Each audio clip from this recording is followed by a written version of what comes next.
Welcome everybody to the third session of Build Your Own WordPress Website. I'm Adria, and we continue on with building our own WordPress websites. Plugins are located down here, and most of the plugins that you ever would want to use are managed and maintained by WordPress in a repository. You can take a look at these plugins when you go to the WordPress site. So I'm going to go over here to wordpress.org. And if we go to extend, there are the plugins. There are now 11,000 plugins. Last year there were like 5,000, so it's just exponential. Now some of these overlap.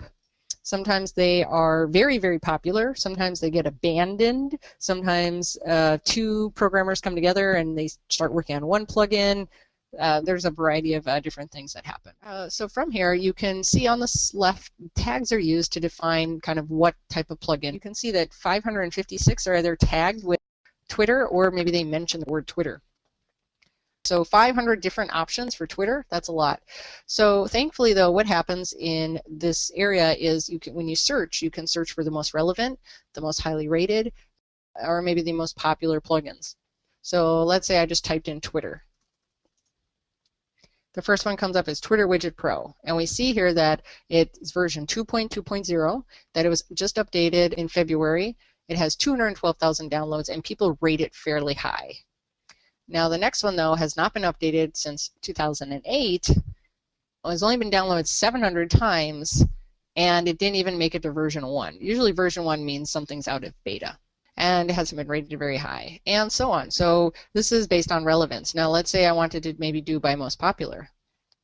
Well, now, even though I'm looking for something that's about Twitter, these first couple don't have anything to do with Twitter. This one does, the tweet meme button, but these first couple, nothing to do with Twitter. So relevance sometimes can be more important than most popular or newest. I mean, if I want to have Twitter tweets showing up on the side of my blog, these first couple are not going to do it. So in this case, relevance would be most important. If you are at the plugin site, you can go ahead and check out most popular plugins. This is really one of the best places to start. This is what everybody's installing. We see here Akismet, which is a comment spam filtering plugin made by the makers of WordPress. 3 million times it's been downloaded. So 2 million times for Next Gen Gallery, all in one, 6 million times, so on. So these are pretty much the most popular plugins everybody uses.